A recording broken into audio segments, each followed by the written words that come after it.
galera, e aí, tudo tranquilo? Aqui é o Wanderson A7, do canal Química Tunai. Vou nesse vídeo resolver com vocês as questões de Química do PSS 2022 da UEPG. Essa resolução corresponde à etapa 1. Beleza? Bora lá? A questão 29 dizia o seguinte: entre as alternativas apresentadas abaixo, identifica aquelas que trazem exemplo de substâncias simples e compostas nessa ordem e assinale o que for correto. Então vamos lá. A primeira tem que ser simples, a segunda tem que ser composta. Ok? O2. O2 é uma substância que tem um único elemento. Então ela é classificada como o quê? Simples. H2O é uma substância em que você enxerga duas letras maiúsculas, portanto tem dois elementos, ela é classificada como composta.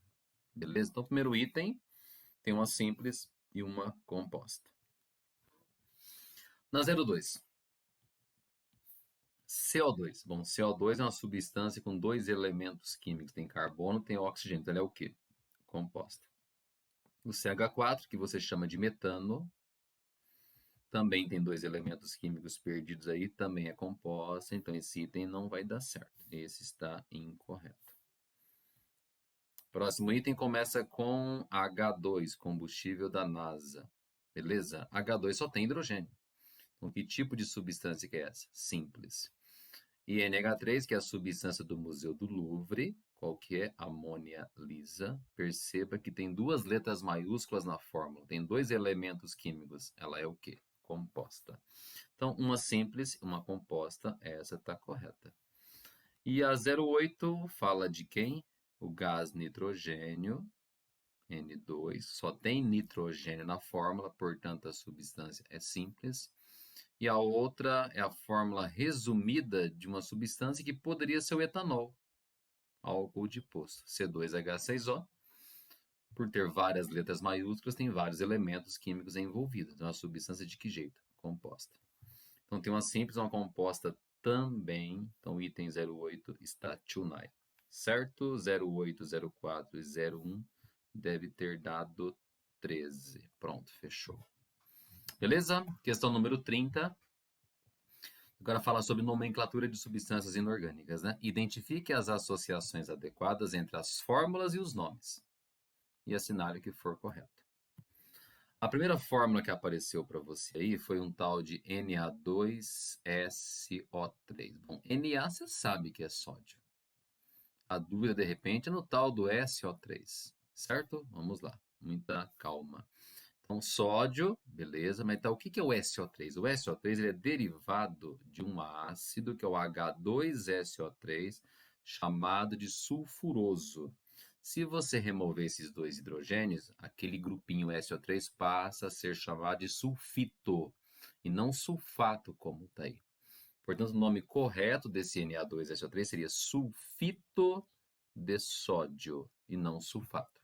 Só para curiosidade, sulfito de sódio é a substância que pode ser usada para branquear o papel celulósico. Aí se batiza esse papel com o nome de papel sulfite, em homenagem a quem? Ao sulfito de sódio, que é o nome correto. Próxima, Fe2O3. Bom, Fe2O3 é uma substância binária que tem um Ozinho no final. Aí isso me lembra óxido, Wanderson. Perfeito. É um óxido de ferro. Mas qual deles? Opa, peraí. Oxigênio nos OX tem carga menos 2. Se o O é menos 2, automaticamente o ferro vai ser mais 3 aqui. Por quê? 3 vezes menos 2, menos 6. 2 vezes mais 3 dá mais 6. Tem que zerar sempre, né? Beleza. Só que o ferro com carga mais 3 é o maior ferro possível. O ferro na tabela periódica pode ser 2 ou pode ser 3. Esse é o ferro 3. Então, o nome correto disso seria óxido férrico e não óxido ferroso, como o exercício te deu. O nome correto disso aqui é óxido férrico. O nome correto do item anterior, sulfito de sódio. Beleza? Agora, o próximo item é um pouco mais simples. Ele fala de H3PO4, que é um ácido. Beleza? Mas qual que é o nome desse ácido? Uma das formas é por NOx. Oxigênio você sabe que é menos 2. O hidrogênio você sabe que é mais 1. E o fósforo você não sabe que ele é variável. Continha de quinta série agora. 4 vezes menos 2 menos 8. 3 vezes mais 1 dá mais 3. Por enquanto, menos 8 com mais 3 dá menos 5. Automaticamente o fósforo tem que ser mais 5, que é a maior carga que o fósforo pode ter. Quando a carga é maior, você usa a palavrinha ico no final. Portanto, o nome dessa substância é ácido fosfórico. Esse é um jeito de saber. Tem gente que simplesmente decora a fórmula dos ácidos principais. Beleza? Então, esse item, opa, vamos assinalar aqui, ele está bonitinho. Esse é o fosfórico, pode ser chamado também de ortofosfórico. O último, a base é meio diferente. Se tem OH, você vai chamar de hidróxido. Como é que é o nome do NH3? NH3 é amonia. Agora, o NH4 com carga mais, você chama de amonio. E como é que é o nome do íon OH-? Aí, esse é hidroxila, ou hidróxido. Então, o nome do conjuntinho é o quê? Hidróxido de amônio. Apelidado de amoníaco, inclusive. 0,8 com 4, eu acho que vai dar 12. Pronto.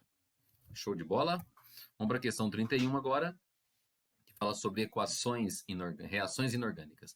Considere as equações abaixo, que representam reações em meio aquoso e, após o balanceamento, assinale o que for correto.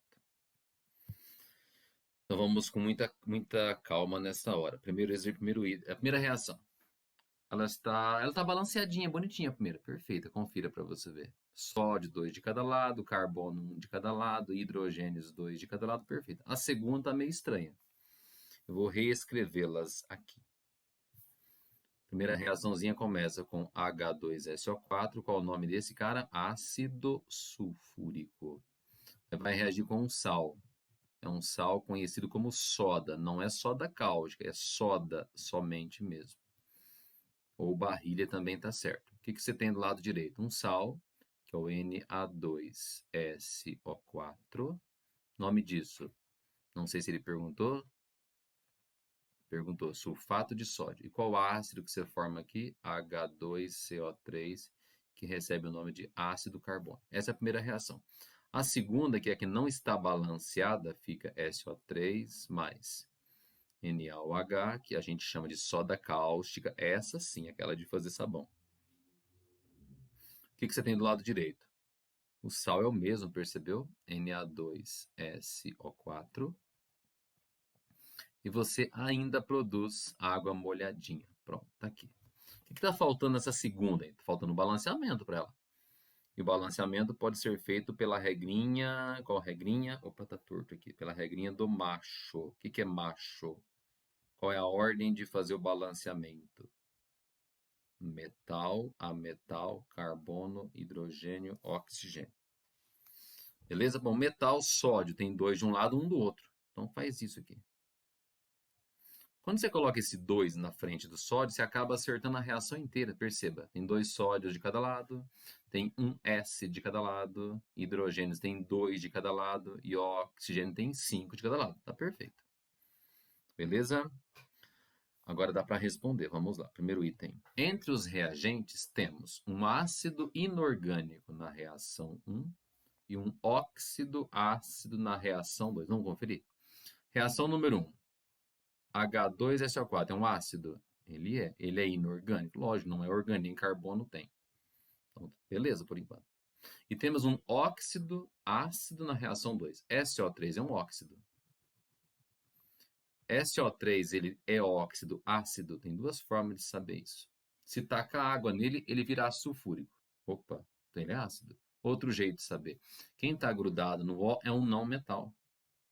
Então, perfeito. H2SO4 é um ácido inorgânico e o SO3 é um óxido com características ácidas. Então, o item número 1 está Tunai. 2. 0,2. A reação 1 é classificada como reação de dupla troca. Perceba que você tem um ácido reagindo com um sal, produzindo um outro sal e um outro ácido. Perceba que os casaizinhos apenas trocam entre si. Beleza? Vamos pensar assim. O H2 daqui combina com o CO3 daqui. Pegou?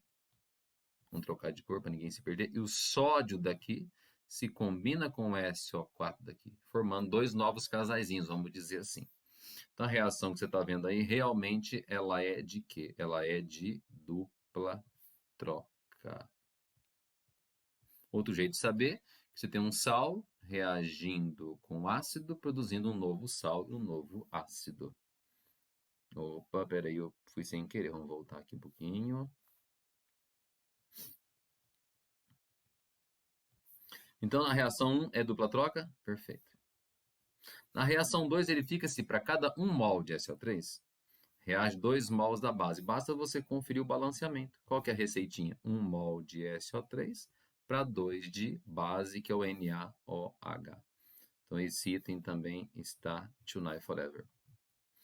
Em ambas as reações, ocorre a formação de sulfato de sódio, que é um sal inorgânico. E aí, será que é verdade isso? Qual que é o nome disso aqui? Sulfato de sódio. Qual que é o nome disso aqui? O mesmo, óbvio. É um sal? É um sal. É inorgânico? Óbvio, derivado de um ácido e de uma base inorgânicos. Então, esse item também está show de bola. Espera aí. Perfeito. 8421, essa somatória deve ter dado quanto? 15. Pronto. Só uma curiosidade, a formação do H2SO3 aqui explica um fenômeno chamado de efervescência. Por quê? O H2CO3 é um ácido instável. Se ele é instável, ele vai se decompor em duas coisas menores. Quais? Uma é água e a outra é o gás carbônico. E a liberação de gás carbônico forma bolinhas efervescentes. Você sabe, inclusive, como é que o barulhinho, tipo um sonrisal, um sal de fruta na água e barulhinho tem a ver com quem? Com o CO2. CO2 caracteriza o fenômeno da efervescência. Bora para 32? Com relação às forças intermoleculares existentes entre as moléculas, assinale o que for correto.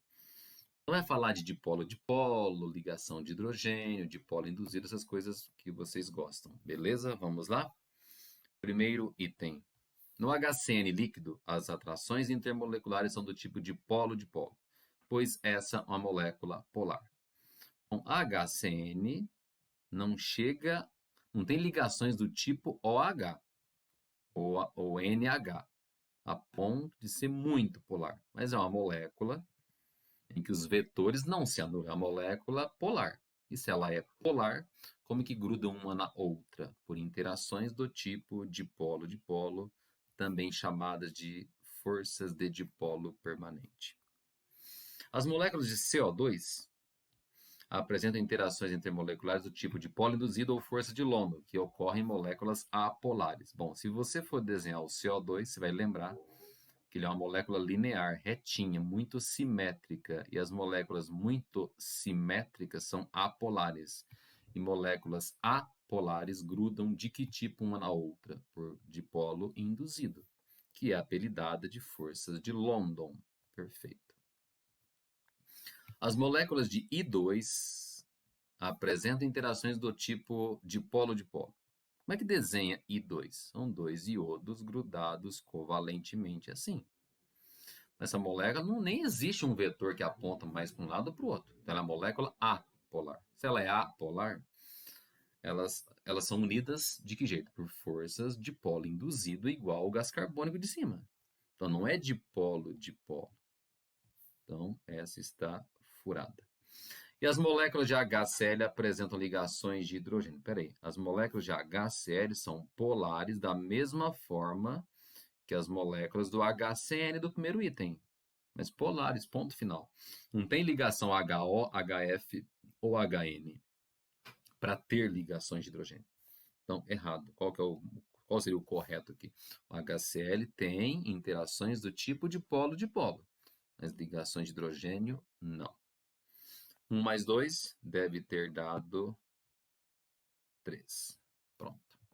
E a última questão dessa prova fala sobre distribuição eletrônica associada à tabela periódica, né? Considere que um átomo apresenta o seu subnível 3s1 como sendo o mais energético, o último de todos, né?